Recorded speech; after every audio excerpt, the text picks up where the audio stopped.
วันคันพุธพฤหัสศุกร์เสาร์วันศุกร์จะสิขึ้นเฮือนจันทร์คานโมเมนคาน โมเมนพฤหัสศุกร์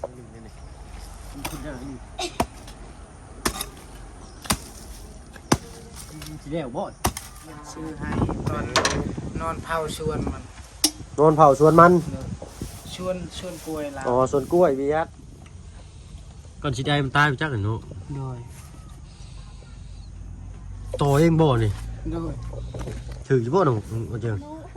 ใช่แก้อ้วนเด้ตัวจ้าดูลูกตัวจ้าเฮ้ยยิ้มแว่นเลยเราก็ได้ตัวจ้าเด้อเนาะเปิดคลิปเปิดภาพมากลางเวียงกลางเว้นโอ้ขุดเลยบ่น้องเจียงนี่ฮะปอดทุกคักสมกับเราอยากได้พี่หน่อยเนาะสรุปแล้วบ่เที่ยงเขาทำป้าบ่โอ้ขุดพอดีแล้วสำนี่พอดี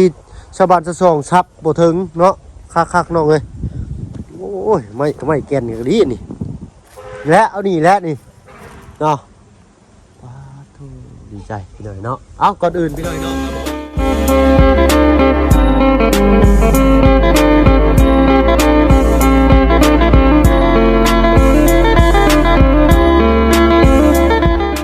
พี่น้องเด้อเนาะกับทักทายสบายดีผู้ใหญ่ใจดีและก็ FC เบิร์ดทุกท่านที่เขามาหับมาชมช่อง YouTube บ่เพิ่งเคยลาคือเก่าเนาะบ่ฝั่งไทยฝั่งลาวทั้งฝั่งต่างประเทศก็ยินดีต้อนรับเข้าสู่ช่อง YouTube บ่เพิ่งเคยลาเช่นเคยพี่น้อยเนาะมื้อนี้ทั้งบ่เพิ่งเนาะเปลี่ยนบรรยากาศมากกลางเวียงกลางเว้นแน่เนาะ มากลางค่ำกลางคืนหลายมันบ่เห็นหุ่งพี่น้อยเนาะโทรศัพท์ก็ได้เนาะจังได๋ก็ตามแต่มาถามเบิ่งว่าขึ้นเทือนชานบ้าน2มื้อใดก็คือสิตามว่าปะลุงว่าอะไรไปหน่อยเนาะวันที่9วันที่ยังนี่แหละเนาะวันที่9วันชุกกายชุกใจปึ๊บมียังนะเกือบจนขาดใช่ได้ยังกินนะโอ้ยเนาะเอาบายโอ้ยสบายดีโอ้ยเนาะเสือโตเก่งของเราได้นี่เนาะน้องพลักไปใช้มื้อนี่นอนนี่บ่ปะลุงว่าจะกินน้องพลักเนาะโอ้ยเนาะใช่ลูกนอนอันนี้ปิดหน้าคือบ่หาไม้มาค้ำไว้เนี่ยอาจารย์ไม้มาค้ำเปไว้นี่ไว้ไม้น้อยๆก็ได้เนาะพอตัวขุดเรียบร้อยบ่นี่ขุดฮอดไสอ๋อโธ่เนาะโทรศัพท์ก็คือมืดแท้เนาะโอ้ยโทรศัพท์ก็บัดได้บัดบ่ได้ใจเด้ไสฮอดไสพี่หน่อยโตปอตัวไผนี่ทั้งบ่เสียงบ่ดอกตัวมือขึ้นนี่เนาะมันบอกมันดูไปหน่อยนะคือจะได้ข่าวน้ำฟ้าตัวน้ำไหลไฟสว่างเกือบกระขาดฮะขุดเป็นเมื่อยแหละขุดแต่นี่เมื่อยเลยโอ้ยคอยเป็นคอยไปเนาะไอ้เนาะฮักโฮมเจ้าของลายคอยเป็นคอยไปเพื่อชิมาเข้าให้กับมืออื่นมือหื้อผู้จักนี่โอ้คักนี่ขี้ขุดอีกบ่อนี่บ่มีหมากนกกระชาบ่ตัวนี้น้อยนะตัวน่าสิขุดง่ายกว่าได้เนาะง่ายอยู่เนาะตับโอ้ยขอยับไปก่อนค่อยเยอะขุดเรียนมาไปโอ้แข็งช่ำได้บ่ายไก่เฮือนเพิ่นเนาะสิบ่มีท่อน้ำบ่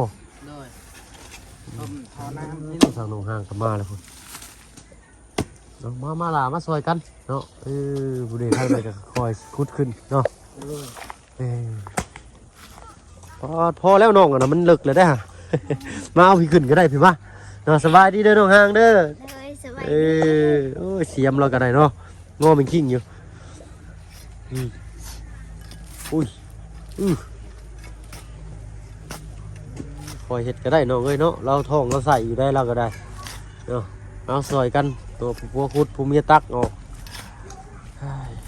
วันที่เท่าไรก็อันเจียงวันที่9วันนี้วันยังวันจันทร์วันนี้วันที่5บ่วันที่5บ่5หรือ6ที่5แล้วเอาเนาะคือวันศุกร์เพิ่นว่าสุกกายสุกใจเป็นบ้านใหม่ใส่ยางามวันที่10เลยกายอีกเลยเนาะวันที่4หรือที่5มื้อที่4ได้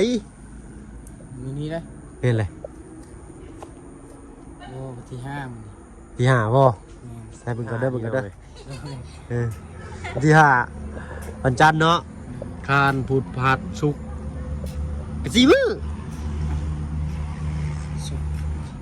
มาวันนี้วันจันทร์เนาะ วันจันทร์กับวันที่6 มื้อนี้มื้อวันจันทร์ได้มื้อนี้ฮะ วันที่5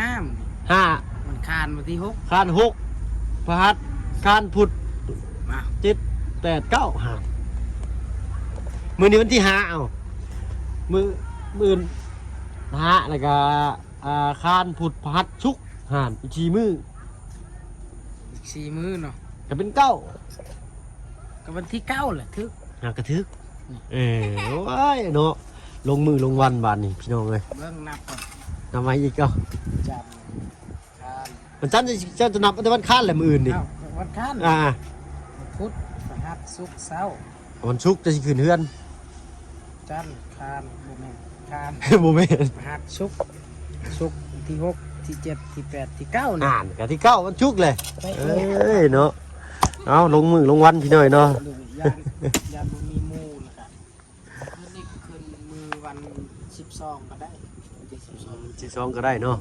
ทั้งพ่อจะว่าได้ซะเนาะ แต่ว่าให้ได้หมูตัวหนึง หมูตัวหนึง เลยหมูน้อยก็ได้จำเห็ดเคยเห็ดแบบนั้น ตามฮีตามอันนี้เนาะฮีกินพองของกินชีเพิ่นเอาแนวใดละเรื่องขึ้นไปหาผู้เฒ่าเจ้า ไปหาผู้เฒ่าไปยัง3มื้อไป อีกชับเรือ3มื้อจังไปเนาะอันนี้ก็อีกมื้ออื่นไป บ่แม่นมื้ออื่น อ้าวอีก4มื้อเด้จะสิขึ้นวันที่9บ่ จันทร์มื้อนี้เนาะ วันคานพุธพฤหัสศุกร์ศุกร์นี่สมมุติว่ามื้อวันศุกร์นี่เฮาขึ้นเฮือนเนาะไปบอกมื้อวันพฤหัสนี่ก่อน เหลืออีกมื้อนึงแหละ แม่นทั้ง2มื้อทั้ง3มื้อนี่เด้ อีก3มื้อให้ไปบอก แน่ ค่อยคิดว่าอันยังเหลืออีก3มื้อจังไปบอกบ่แม่นต้องมื้ออื่นต้องอันอีก3มื้อจังไปบอกต้องจังซั่นพี่น้อยเนาะอีก3มื้อไปบอกแล้วก็ไปบอกแล้วก็วันศุกร์เรามานี่ ขึ้นมาแล้วก็ขึ้นเลยโอ้ยเนาะเอ้าพี่น้อยเนาะรุ่นเบิ่งนำกันวัน บ่ได้หมู่แล้ว หมูทางนั้นแหละไปซื้อหมูทางนั้นเลยได้บ่ เบิ้นอันนี้เพมีหมูฮะน่ะมีก้อนติป้ากี้กับมือ ตะเบินนี่บ่มีเนาะเปาะตะเบินนี่เปาะนี่เป้ไปยังเปาะนี่ ไปตะเบินนี่บ่มีพี่น้องเนาะเปาะ จักไปจักบ่แล้วรถก็ยังบ่อันนั้นบ่ รถยังแพงบ่ได้ครับซ่อนท้ายอ้ายไปได้บ่ เอากับน้องหางเด้ น้องหังก็ต้องไปเนาะ ผู้เดียวหางของยานบอก บ่กล้าบอกบ่เป็นเลยเนาะ เด้อ แม่นแล้วต้องน้องหัง แต่ ขี่ ว่าร ถไปนำ ช่องมากอ่ะเป็นบอกกาบอกกะยานบอกบ่ครบอีกบ่เจอ บ่จื้อว่าญาติพี่น้องทั้งเพิ่นมีน้อยมีหลายมีผู้ใดแน่เนาะ เด้อ เอาก็รถเป็นได้เดี๋ยวนี้ซ่อมแล้วยังบ่ได้ซ่อมซ้ำ ยังบ่มีเงิน ยังบ่มีเงินซ่อมซ้ำโอ้ยเปาะตะเบินปะตะเบินตัวยเปาะนี่เปลว่าจังก็เปาะบ่มีเนาะ ไป ไปตะเบินปะนี่เป็นบ่มีเงินบ่ เด้อ ตะเบินปะตะเบินตัวยสิบ่ เด้อ น้องงางเราหัวควันพี่หน่อยเนาะเอาเราอะเอาคุดลาคุดโอ้เผื่อสิฮอด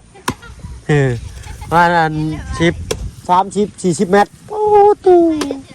หน่อยเนาะ10มัน10 40 เมตรฮอดบนนี่ก็8 เมตรตัดออกไปเพิ่นไถพี่8 เมตร อื่นพุ่นแหละ พอดีอันไหนมันทันนี่เลยเนาะใส่น้ำใส่ในขึ้นเรือนใหม่ใส่ยางามน้ำไหลไฟสว่างปั๊บมันสิบุดถึกมียังบ่อยู่หลุมนี่ข่อยย่านเด้อข่อยบ่มีหรอกเนาะซับดังแตกข่อยอยากแล่นเนาะข่อยปึ๊บเยอะถ้าว่ามีหมักจกน้อยกว่านี้นี่พอดีคักพี่ได้เลยต้องมีแต่บริษัทน้ำประปาเพิ่นสิมีหมักจอบเพิ่นนกกระซาใช่นี่แหละจักอย่างหนึงนี่แหละเนาะเป็นหมักจอบแปร3นิ้ว2นิ้ว3นิ้วนี่แหละซับตึกเรียงหมากไว้นะคักเลยนะ มันสิบ่หนักบ่ได้แต่สิก็ได้คือกันค่าคือกันนี่ขุดแต่จังโมงนี่เนาะสิเช้ามันบ่โอ้ตัวมันบ่เป็นดินๆได้นี่เนาะ จักเม็ดล่ะ 20 เมตรได้แล้วนี่20 เมตรได้อยู่บ่20ก็10ปลายนี่แหละ20แต่หันแต่20เจ้ามานี่ก็10กว่าเมตรแล้วนี่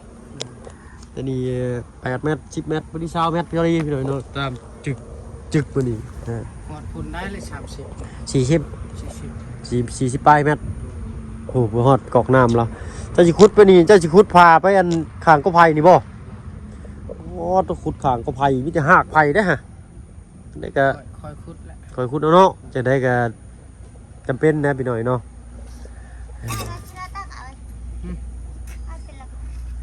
ตามเนื้อปึ๊บดินแข็งซ้ำมันนี่เฮงใกล้ขอบเพื่อนคนนี่เฮงแข็งพี่น้อยเนาะเพราะว่าเพิ่นชันจรเหยียบไปเหยียบมาเนาะน้องเชียงมือได้สิมือบ้านซะน้องเชียงเพิ่น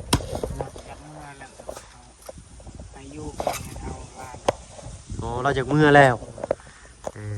เอาซอยกันไปเลยเนาะคือบ่ให้อันทนทางเฮือนเจ้ามาซอยเลี้ยงเรากับแม่เฮากับเฮ็ดเวียกนี่บัดน้องเฮาเอาลูกอายค่อยนั้นอายค่อยไปเอาแห้งนึงเอาเนาะซอยกันพี่น้อยเนาะทางได้ว่างก็ทางนั้นมาปกติเพิ่นแลพี่น้อยเนาะเวียกใครเวียกเพิ่นเนาะทางนี้ก็เวียกทางนั้นก็เวียกน้องห้างอยู่เฮือนเจ้ามีน้องมีอ้ายจักคนน้องห้างอ้ายผู้หนึ่งเลยกับเจ้าเลยกับเอ้ยสองอ้ายหนึ่งโอ้อันนี้ลูกน้องสองอีกโอ้ยเนาะเอ้ยสองอ้ายสองบ่อ้ายผู้หนึ่งเอ้ยสองอ้ายหนึ่งเป็น3เป็น4 5 6คนเนาะโตลูกนกหกแตกกันเลยนี่เนาะทางนี่เราบ่เครียดไปหน่อยเนาะเว้ากับรวมกับน้องห่างโอ้ลมกันนี่นะแบบว่าพูดคุยเว้าเนาะถ้าได้น้องเพิ่นแต่ว่าน้องเพิ่นยังบ่อยากเก่งภาษาบ้านเฮาปานใดเนาะแต่ก็พอฟังออกเพิ่นฟังได้เบิดแหละเฮาเว้ายังเพิ่นฟังฮู้เรื่องเบิดแต่ว่า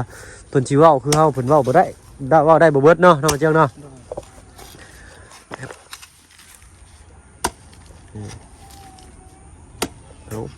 เล็กบ่น่ะใช่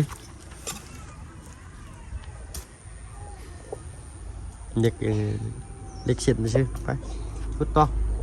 ดินแข็งนี่แข็งลีหน่อยเนาะ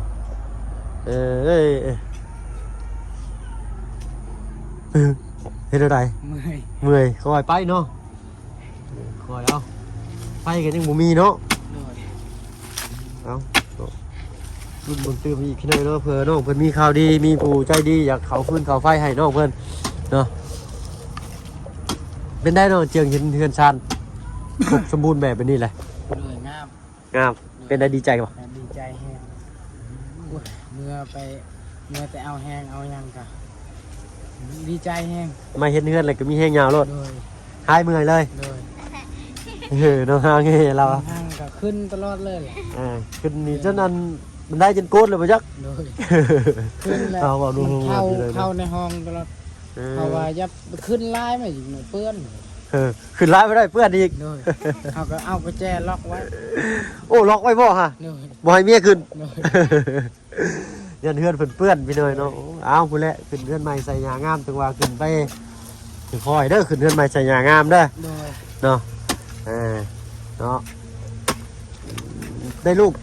กะว่าจะได้ลูกผู้หญิงหรือผู้ชายน้องบัดนี้ผู้หญิงแล้วพ่อก่อนบ่เนาะพ่อก่อนเด้อเนาะอย่าคุมกำเนิดแน่เนาะเพราะว่าอันนี้ให้แบบเจ้าหาเงินหาคำไว้จากก้อนหนึ่งก้อนเนาะ4-5 ล้านในเรือนชานเพราะได้อันบัดเป็นไข่เป็นนาวนี่แหละเนาะลำบากได้คืออ้ายยิงแนมหาบ่พออยู่นี่ก็ได้เนาะบ่มีเงินบ่มีคำหนุนเฮเฮือนไว้นี่บัดเนาะมันแนมตาบ่เห็นพี่หน่อยเนาะโรคภัยไข้เจ็บเนาะให้นี่เด็กน้อยเป็นไข่เป็นนาวมานี่เราบ่มีเงินโอ้พี่หน่อยเนาะให้เงินพันนั้นทรมานใจคือจังลูกให้นะต้องผู้ซักยาเข็มหนึ่งก็ไปเทื่อนึงเทื่อละล้านไปไปคุณแพทย์คุณหมอฉีดยาให้เด็กน้อยนะอันที่ชาวป้ายนี่ก็สิพาโนอินเตอร์เป็นไปหับยาวิตามินเพิ่มอีก เนาะอยู่สวรรค์พุ่นแหละให้ทางตู้พ่อตู้แม่พาไปเนาะที่28 29พุ่นแหละเอาใส่จับเบิ่งเจ้าลองเป็นตากล้องให้อ้ายสิเป็นอันพุดบาดโอ้ยจุกแหว่งนี่เนาะต้องเอาคนตีต่อหนึ่งนี่คุณอย่างนี้สิแล้วบ่คือแล้ว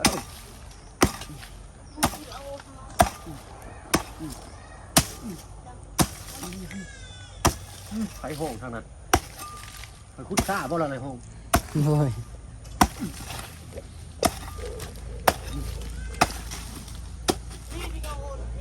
เขาได้สมัครเนาะ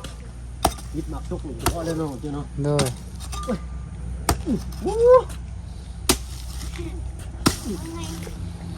กระจกแหว่งตัดอยู่นี่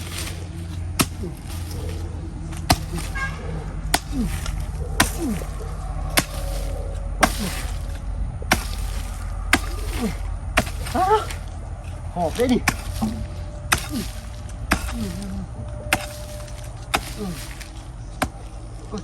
เสียบัตรไม่ไหวไหวหน่อยเจ้ย เลย คุณดินนายยอมแล้วหน่วงช้อนเอวเฮ้ยบุคือเพิ่นเห็ดซุมือเนาะ เลย เห็ดซุมือนี่อยากจะนั่นอยู่อยากชิ้นอยู่เพิ่งเห็ดตัวหนึ่งนี่หอบไปเลยเนาะหืดขึ้นคอเลย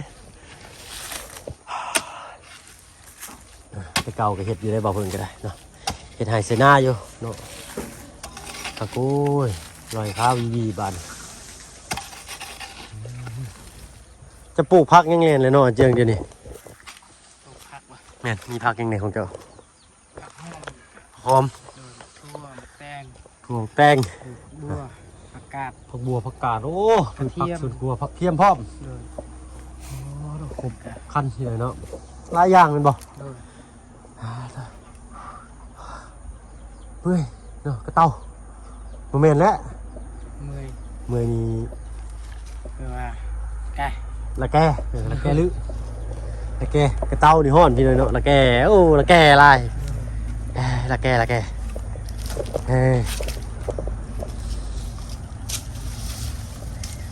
พักเพิ่นโน่นี่ก็พอตัวโน่ยังบ่ทันใหญ่ปานใดไปสั่งอันไม่เชล่าบ้านน้องต้นกล้าโหลดว่ามื้ออื่นพี่เนาะเพิ่นยังค่าไปส่งอยู่เมืองพีนโอ้ไกลขนาดนั้นยันมาส่งมื้อนี้บ่ทันมื้ออื่นเพิ่นว่าเนาะจกกระแวงน้อยนึงมันชับบ่จากเขาย้อนตัวนั้นเลยน้องเอ้ยทางนะถิ่มทางนี้ไปกวาดเฮือนคนกลุ่มเราเห็ดถูกโอ้ยเนาะบ่ได้อยู่ซื่อๆแม่ลูกอ่อนว่าซั่นซะเนาะถือผ้าอีกคนหนึงนี่ได้เราก็ได้จักเอิ้นถึกหรือบ่เอิ้นถือผ้าเลยเนาะ เลย ถือผ้าอีกคนหนึงพ่อเด้อน้องเด้อบัดนี้เด้อเนาะตะเบะก่อนตะเบะนี่เป็นว่าหยัง นี่ไหน ตะเบะ พูดกัน บ่มีเนาะ เลย ลูกจันทร์พาเว้าเลยตะเบะเยอะหยุดก่อนนี่เว้ยน้องเว้าได้บ้านเด้อ หยุดก่อน พอก่อนหยุดก่อนสินะหยุดนี่สิเด้ แปะไว้ แปะไว้ เลย แปะไว้หรือแปะไว้ แปะไว้ แปะไว้ เลย โอ้ยแปะไว้โอเคเฮ็ดต่อได้ซะ ตะต่อ ตาต่อ เลย โอเคตาต่อตาต่อโดนจึงตาต่อแปะไว้บ่แปะไว้ แปะไว้ก็ได้ แปะไว้ก็ได้แปะไว้ก็ได้แปะไว้ปึ๊บได้ก็ได้2 เมตรพุดมากอย่างนี้ได้2 เมตรท่านกวาดดูบึ้มอยู่ใช้ปะพาไปเบิ่งพักในโรงปะแปะไว้ก่อนอันนี้แปะไว้ก่อนเกือบขาดบ้านนี่ พักเลยแหละ พักเลยบ่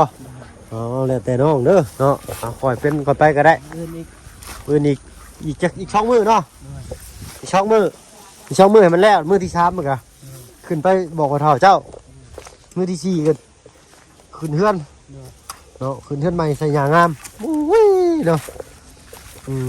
ดีใจทำน้องเพิ่นเนาะ ลายแล้วขุดอีก มื้อนี้ได้โอ้หลายแล้วเนาะโอ้ยมื้อนี้ฮะได้20 กว่าเม็ดเลย20 เม็ดเลยคือว่าชิ้นยอดได้เจ้านะไปไว้ก่อน แล้วน้ำเพียฮะ ต่อหน่อยนะฮะปลูกดอกไม้บ่นะดอกระเฮืองนะหรือดอกหยัง ดอกเหลืองๆเป็นปุ่มมันบ่โอ้ดอกกระเฮืองนี่เนาะโอ้ยกี่ฝุ่นควันกลุ่มแล้วเห็ดบาทนี่ ใช้อันนี้เบิร์ดได้บ่นี่ไม่ได้ไม่ได้ใช้แนวนอนอันนี้ฮะ ตัวนี้แหละมูลเข้าไปรับจ้างเวียดได้ตัวนี้แหละมูลเจ้าไปหับจ้างเวียดเป็นตัวนี้ไปหับจ้างเวียดได้แต่อันนี้มาโดยเวียดซื้อให้ตอน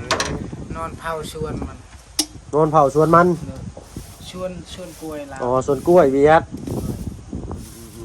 จะเพิ่นชื่อนี่ให้นี่แหละมูลตัวนี้เลยรักษาไว้เลยเนาะตู้ไม้ตกของตามแล้วเนาะซ้อนไว้ข้างในนี่เน่นนะพลักนอนอยู่เนาะพยายามล้างหน้าลูกบ่อยๆนี่เด้อคันเพิ่นตื่นเด้อบ่ให้ขี้มูกติดแก้มนะมันจังบ่แตกจังบ่เจ็บเนาะเล็กน้อยทางนั้นเป็นฟืนไฟแบบนี้เนาะใช้มีพักนี่เนาะเจียงเบิ่งอยู่เนาะคือว่าลายพักลายอย่างเนี่ยแปะไว้อีกแล้วอ่ะโอ้ผักหอมเหรอฮดระโบนี่คือจากเหี่ยงตัวนี้ยังเนาะคือมันเป็นลายมันเอาไปกินมันแหละเพิกบ่เด้อเด้อมะเขือที่เพิกบ่กึ่งโอ้เพิกโมเมนต์ที่เด้อนะลงลืมมาเพิ่นก็ได้กึ่งไว้เตี้ยวบักพริกเตี้ยวหูยุบักพริกนี่เตี้ยวอันนี้มันสิติดต่อไว้จ้ะนี่ยังบ่ตายง่ายพี่น้อยเนาะโอ้นั่นโอ้อ้อยแล้วกันพี่น้อยเนาะเต้าอ้อยนี่เต้ามะเขือนี่กึ่งกึ่งอันนี้แป้นเติร์ดเลยนี่ฮะนี่ทางนี้ได้ใช่โอ้ต้นกล้วยต้นอ้อยหอยมากหอยเครือผักเทียมเหมือนบอกไปแปรถั่วแป้งประกาศเขาเจ้าอยากให้มันใหญ่เด้อจะคุดนานแล้วเจ้าทอนขึ้นมาเป็นต้นไผ่ต้นมันแล้วไปปลูกห่างกันประมาณคืบหนึ่งโอ้ยใหญ่ฮักประกาศเลยมันจะเป็นต้นไปนั่นเลยต้นใหญ่ๆนั่นเลยอันนี้ก็พอแล้วพอได้กินนะอันนี้ก็เนาะเขามีเวลาก็เห็ดอีกชั้นนะจะได้ผลผลิตที่ใหญ่และงอกงามโอ้เราเก็บนี่ไว้ขายให้เวียดโอ้ได้หลายพันเติมได้นี่โลใช้ซื้อนี่ตักโลเท่าไหร่ยังหมดขายยังเคยขายอยู่เนาะได้อีกโลหนึ่งเนาะโลหนึ่งชาว30ผมไปจักไทยนี่แพงอยู่เลยกระป๋องอันนี้นะใช้รถจะเป็นอะไรคือโยนเพลเลยโอ้ยนี่สิได้ไปปะติดบ่ได้เลย